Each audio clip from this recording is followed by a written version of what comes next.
مشاهدينا مساء الخير واهلا بكم معنا وسهرة جديدة ويا مسهرني. سهرتنا النهاردة بتتكلم عن احد الاحداث الهامة في الحياة السينمائية والفنية في مصر. مهرجان القاهرة السينمائي الدولي، مهرجان عريق بدأ في عام 1976. دورات متتالية ناجحة. أيضا القائمين على المهرجان بالرغم من بعضهم قعد لفترات طويلة يرأس هذا المهرجان، والبعض الآخر استمر مثلا كدورة واحدة، بس بنقول في النهاية إن هذا المهرجان في كل دوراته كان مهرجانا ناجحا. بيحرص فيه دايما الفنانين من مختلف أنحاء العالم إن هم يحضروا من خلال الدعوات اللي بتقدم لهم.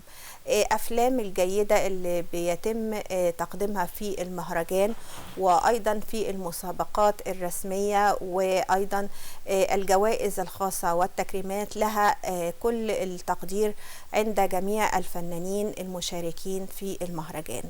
الحقيقة هنتكلم النهاردة عن الدورة 44 من مهرجان القاهرة السينمائي الدولي. والحقيقة طبعا احنا عارفين ان في هذه الدورة بيرأسها الفنان القدير حسين فهمي، وعودة مرة أخرى لرئاسة هذا المهرجان الهام في مصر وفي الشرق الأوسط وأيضا في أفريقيا. بيسعدني أن تكون معي الكاتبة الصحفية الأستاذة بوسي عبد الجواد. أستاذة بوسي أهلا بحضرتك. أهلا بك. ذكرت في المقدمة أن مهرجان القاهرة السينمائي الدولي مهرجان عريق، واستمرارية النجاح مش سهلة. أحيانا هناك مهرجانات بيتم فيها ممكن نقول إخفاقات في بعض الدورات ونجاح في دورات أخرى، لكن مهرجان القاهرة السينمائي الدولي الحقيقة بالرغم من الظروف اللي بيمر بيها العالم، وقبل كده كان كورونا وكده، إلا أن المهرجان كان من المهرجانات الناجحة أيضا، واللي بيحرص على الحضور فيها كل المشاركين بأفلامهم وحسن اختيار أيضا المكرمين. فنتكلم عن إيه سر نجاح المهرجان واستمراريته. مهرجان القاهرة السينمائي هو يعتبر في أهم مهرجان من حيث الاستمرارية والانتظام. صحيح. يعني هو الوحيد اللي نجح وتجاوز أي عواصف مرت بالمنطقة العربية. يمكن في مهرجانات عربية مماثلة سمعنا ان هي اتأجلت بسبب ظروف كورونا ولظروف أخرى. نعم. لكن مهرجان القاهرة فضل مستمر، وده يحسب لوزارة الثقافة والوزارات المعنية المهتمة ان المهرجان يقام كل عام رغم الظروف والتحديات اللي ممكن بتمر بيها البلد، وده شفناه في ظروف كورونا. نعم. ان صحيح. المهرجان قام وقدم دورة مميزة جدا وقدم أفلام محترمة كانت تليق باسم مصر. يكفي ان المهرجان العربي الوحيد اللي مصنف ضمن الفئة في الاتحاد الدولي للمنتجين بباريس. جميل. فهو المهرجان بيعكس القيادة، أهمية القيادة السياسية، إن هي حريصة إن يكون عندنا مهرجان فني بيعكس ويرسخ ريادة مصر الفنية. أكيد أكيد. عايزة أقول أيضا إن بس مش القيمة الفنية، أيضا هي دعوة لزيارة مصر للفنانين اللي هم يعني ما حضروش وشافوا مصر، فهو نوع أيضا أعتقد من الترويج السياحي أيضا للقاهرة. وأعتقد بيتعمل بروجرام لكل الفنانين الأجانب أو المشاركين في المهرجان للتعرف على الأماكن السياحية أيضا في مصر. فده نوع برضو بنقول من نوع من التعاون بين وزارة الثقافة ووزارة السياحة. ده حقيقه، واللي بدا الموضوع يعني طبعا من بعد الاستاذ كمال الملاخ مؤسس المهرجان. أكيد. أيوة وخلينا نقول اصلا ان هو في الاساس هو كان كاتب بينقب عن الاثار. اكيد. ايوه كان مهتم وكان له حس فني، هو اللي اسس لمهرجان القاهره السينمائي. نعم. بعده جه الاستاذ سعد الدين وهبه استاذنا الكبير. طبعا.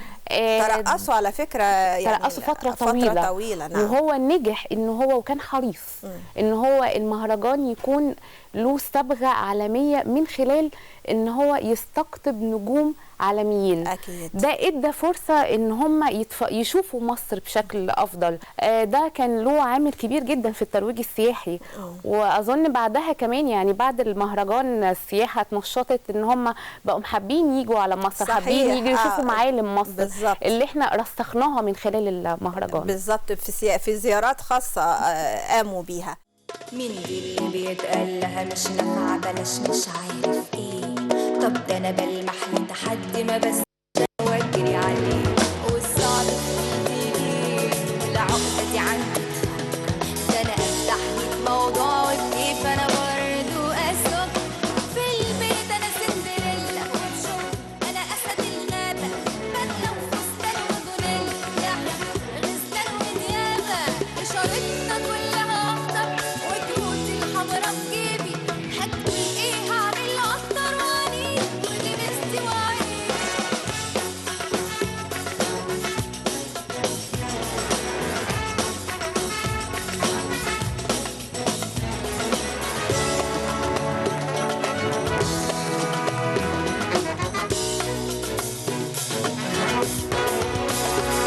نسيب في ودني لما تقولي بلاش ودي صعبة عليكي، بلاكيع في الجو يبقى هتحلى ودي فرصة وتركيزي. اتفرج شوف انا هعمل ايه دلوقتي لوحدي بايدي، والايد التانية هقلب فيها كوباية قهوة صعيدي. في البيت انا سندريلا وبشوف انا اسد الغابة، بدلة وفستان وجونيلا غزلان وديابة، اشارتنا كلها اخضر وكروتي الحمرا في جيبي، هتقول ايه هعمل اكتر وعنيد ودي مستي وعيب. في البيت انا سندريلا وبشوف انا اسد الغابة، بدلة وفستان وجونيلا غزلان وديابة، اشارتنا كلها اخضر وكروتي الحمرا في جيبي، هتقول ايه هعمل اكتر وعنيد ودي مستي وعيب. هنقول فنانين آخرين مسكوا مهرجان أو تولوا رئاسة مهرجان القاهرة السينمائي الدولي، ويعني طبعا هنذكر الفنان عزت أبو عوف، هنذكر الفنان حسين فهمي، ولكن يعني وبالرغم من ان الفنان حسين فهمي من سنوات طويلة ترك هذا المنصب، إلا أنها كانت عودا حميدا للفنان حسين فهمي ورؤية جديدة لإدارة المهرجان هذا العام. كيف حضرتك شايفة ازاي حسين فهمي وعودته لرئاسة المهرجان ووضع بعض القواعد اللي نقول اللي هي تليق بمصر وتليق بهذا المهرجان، من ناحية مثلا لبس الفنانين، من ناحية أيضا ترميم بعض الأفلام القديمة، يعني حضرتك شايفاها ازاي أستاذة بوسي؟ أنا كل شخصية فنية مسكت المهرجان يعني أثرت فيه بشكل أو بآخر، بيحط بصمته. خلينا نتكلم عن الأستاذ سعد الدين وهبة. بحكم إن هو كان أديب فكان بيهتم بالمادة أكتر بالمضمون. فهو ادى للمهرجان صبغه ادبيه شويه. هنتكلم عن الفنان عزت ابو عوف، الفنان حسين فهمي. احنا بنتكلم عن 2 نجوم يمكن هم ال2 نجوم اللي مسكوا المهرجان في التمثيل. نعم. طبعا الاستاذ حسين فهمي هو واجهه مشرفه للمهرجان. أكيد. يمتلك علاقات دوليه، شبكه علاقات دوليه كبيره جدا، وهتفيد المهرجان بشكل كبير. من حيث هنشوف دوت في تنوع الافلام المشاركه السنه دي، واحنا كمان عندنا افلام السنه دي يعني واصله ل 97 فيلم من 52 دوله. دي حاجه حلوه جدا، ان احنا فرصه ان احنا نشوف ثقافات مختلفه، سينما جديده. استاذ حسين كمان هو قال ده ان هو معتمد على العلاقات بتاعته ان هو يجيب نجوم من بره، ودي حاجه حلوه لان النجم العالمي لما بيجي للمهرجان ده بيدي اسم للمهرجان، بيروج له سياحيا بشكل افضل. اكيد. وهو ده اللي احنا بنلعب عليه في المهرجان القاهره السينمائي. بالاضافه كمان هو عامل حاجات حلوه كتير جديده السنه دي، زي ترميم الافلام. وده انا شايفاه حاجه مهمه جدا، ان احنا بنفكر الجمهور بافلام مهمه في تاريخ السينما المصريه. نعم. زي فيلم اغنيه على الممر اللي انا شايفاه من اهم الافلام اللي انتجتها السينما المصريه. الفيلم ده يعني على قد ما هو انتصار للسينما الكلاسيكيه، هو برضو تكريم وتخليد لاسم المخرج الكبير علي عبد الخالق. طبعا لانه من المكرمين في هذه الدوره، وهو ذات نفسه قال ان هو من اهم افلامه اللي قدمها فيلم اغنيه على الممر. فطبعا يعني اعتقد ده تقليد جديد، يعني تقليد جديد. وفي اعتقادي ان المهرجانات العربيه الاخرى هتتخذ نفس الخطوه، لان هي مهمه ان احنا دايما نعرف الجيل الجديد. وانا اللي انا طبعا اعتبر منهم ان احنا نشوف سينما الكلاسيكيات السينما المصريه بس بعد ترميمها بشكل جديد، بشكل مختلف، بشكل يليق بيها يعني. بالزبط. بعد ترميم الفيلم يعني. بالظبط. عندنا كمان مهتم قوي استاذ حسين فهمي السنه دي بايام صناعه السينما، وانا دي شايفاها مهمه جدا للشباب السينمائيين. عندنا مستر كلاس كتير قوي، عندنا مستر كلاس المخرج الكبير المجري بيلا تار، اللي انا شايفاه واحد من اهم المخرجين في المجر. عامل مستر كلاس السنه دي عن شخصيته ومنهجيته في عالم الاخراج. جميل. ودي فرصه حلوه قوي ان الشباب السينمائيين يتعرفوا على فكر بيلا تار وندخل العالم السينمائي بتاعه اللي انا شايفاه مهم، لانه افلامه الوثائقيه كانت دايما ليها فلسفه خاصه بيها. مهم ان احنا نتعرف على الفلسفه دي جدا. اكيد. في مستر كلاس للمخرجه نعومي كواسي. دي مخرجه يابانيه مهمه جدا، وهي السنه دي بتترأس لجنه التحكيم. برضو هتقدم منهجيتها في الاخراج. عندنا ايام شباب السينما، ده هيكون يعني عامل زي جسر التواصل بين العمل الاكاديمي وازاي بقى نطبقه على ارض الواقعيه. بدايه يعني من فكره الفيلم ازاي ننفذها، ازاي ننتجها.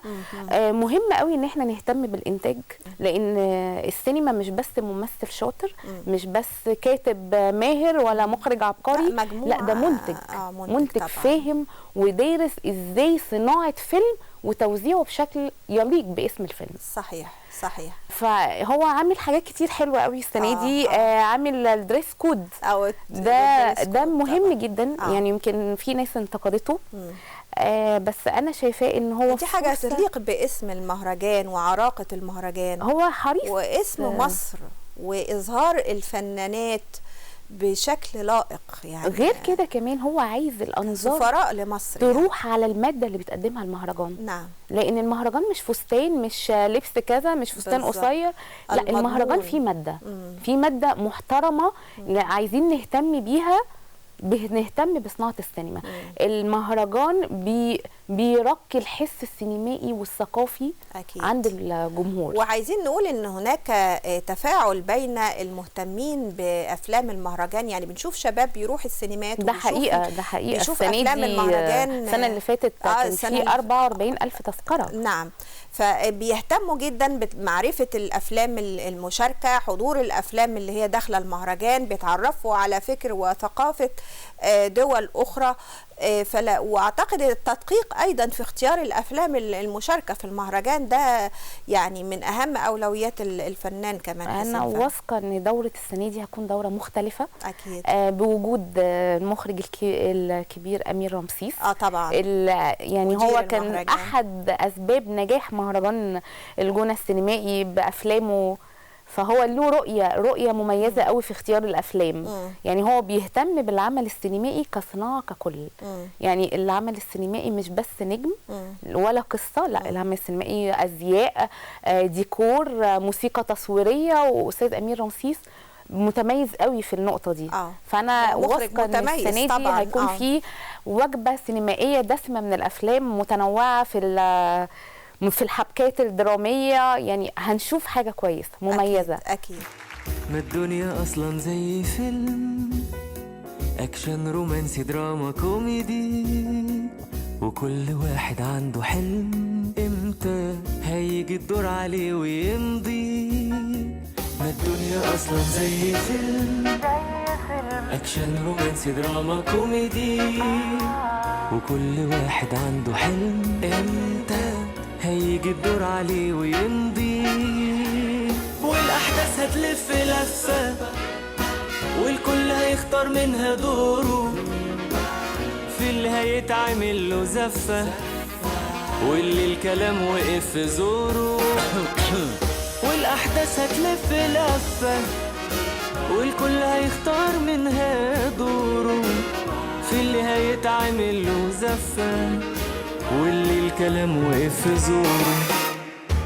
ما الدنيا أصلا زي فيلم، أكشن رومانسي دراما كوميدي، وكل واحد عنده حلم امتى هيجي الدور عليه ويمضي. ما الدنيا أصلا زي فيلم، أكشن رومانسي دراما كوميدي، وكل واحد عنده حلم امتى هيجي الدور عليه ويمضي. يلا كأنه يوم وعدى، وننسى كل صعب فات، وهو نعتبره بقى صد رده، من غير ما نعيش في فلاش باكات. يلا كأنه يوم وعدى، وننسى كل صعب فات، وهو نعتبره بقى صد رده، من غير ما نعيش في فلاش باكات. ما الدنيا أصلا زي فيلم، أكشن رومانسي دراما كوميدي، وكل واحد عنده حلم امتى هيجي الدور عليه ويمضي. ما الدنيا أصلا زي فيلم، أكشن رومانسي دراما كوميدي، وكل واحد عنده حلم امتى هيجي الدور عليه ويمضي. ما الدنيا أصلا زي فيلم، أكشن رومانسي دراما كوميدي، وكل واحد عنده حلم امتى هيجي الدور عليه ويمضي. هيجي الدور عليه وهيمضي.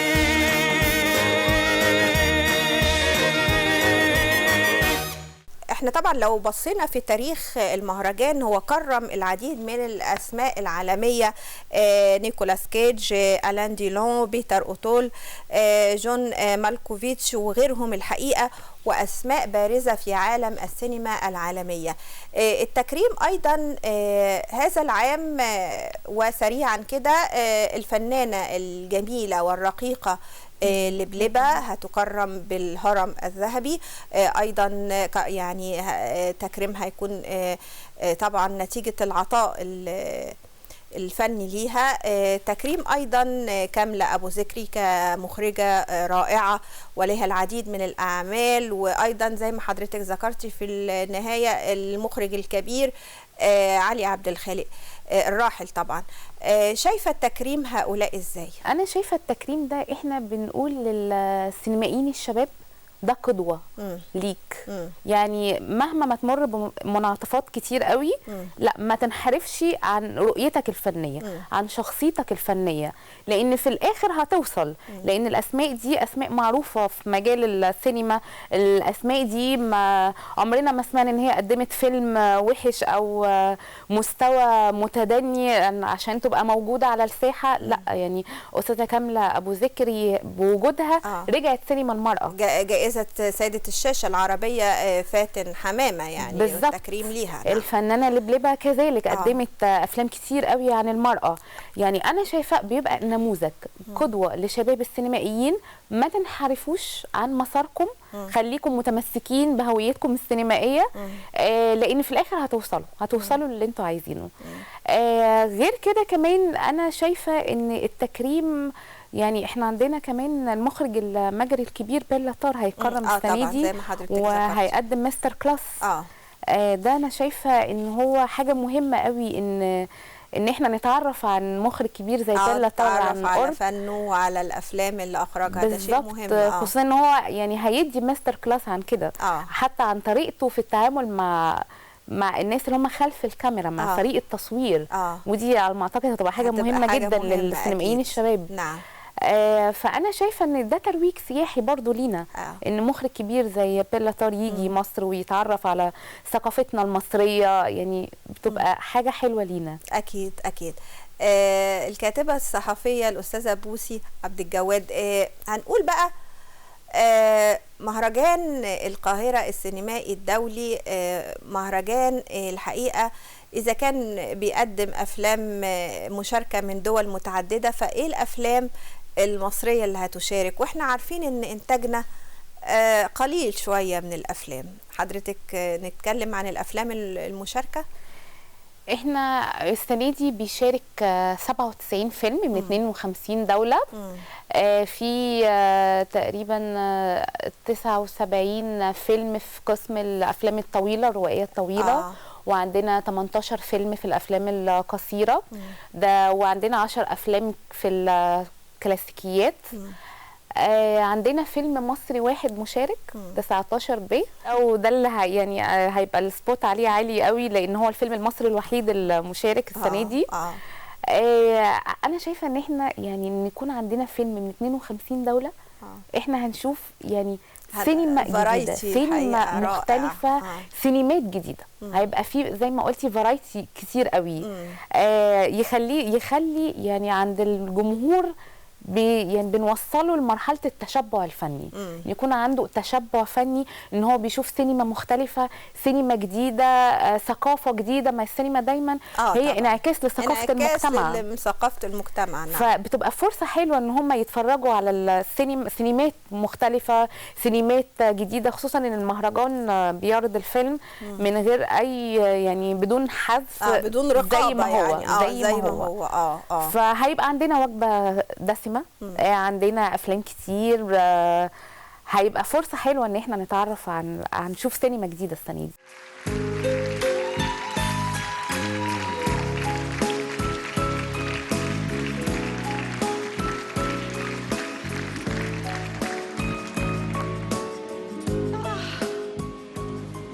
اتكلم؟ ايوه لازم استأذن الاول.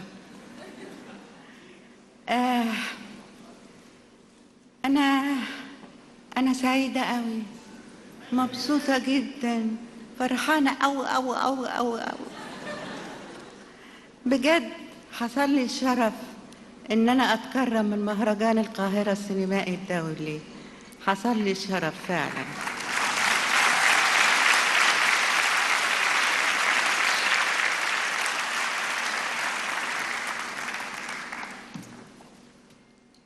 ميرسي. خد انت الورد بقى. بس عشان يصورونا مع بعض. فين صورونا.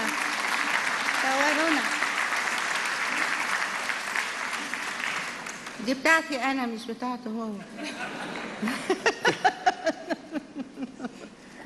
خد يا منى. مش بتاعتها هي برضه. يعني احنا ايوه انا جيت النهارده فعلا رغم تعبي، يعني علشان خاطر ما اقدرش ما اكونش موجود في ليله الحب كله اللي الناس اللي هنا بينهولك. موجود من الملايين اللي مش موجودين معانا هنا، اللي بيشوفونا على شاشات التلفزيون. وانتي ابتعدتي عن الفن بخاطرك، باختيارك. انت قلتي انك ما اعتزلتيش. انا ما اعتزلتش، فتشني.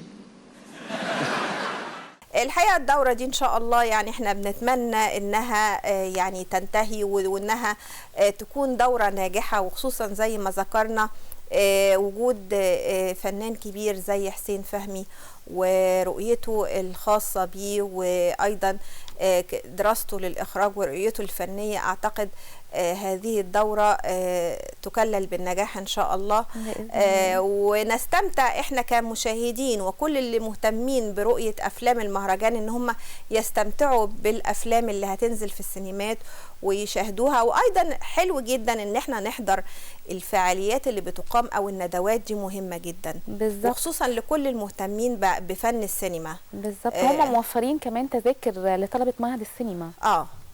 فيعني ده حاجه جميله يعني ضروري جدا. ان هم يبقوا متواجدين معاهم أكيد، في لان المطبخ ده السينمائي. طبعا لان ده بيبقى الجيل الجديد. يعني بنقول يديهم ثقل في بالظبط. العمل السينمائي يعني. بالظبط، عشان كده هو دايما بيبقى فيه تركيز كبير قوي على ايام القاهره لصناعه السينما، لان ايام القاهره لصناعه السينما هي بتدي المفتاح لشباب السينمائيين ان هم ازاي يدخلوا المجال بشكل يعني يليق باسم مصر. أكيد أكيد، وإحنا تاريخ طويل في عالم السينما. والكاتبة الصحفية الأستاذة بوسي عبد الجواد شرفتينا، وإن شاء الله نعمل تقييم بقى للمهرجان بعد الانتهاء، أو يعني نشوف ممكن إيه الجديد في المهرجان القادم كمان إن شاء الله. بإذن الله إن شاء الله. بشكرك مرة تانية. ميرسي جدا مشاهدينا، وعلى وعد بلقاء جديد وسهرة جديدة، ويا مسهرني بشكركم وإلى اللقاء.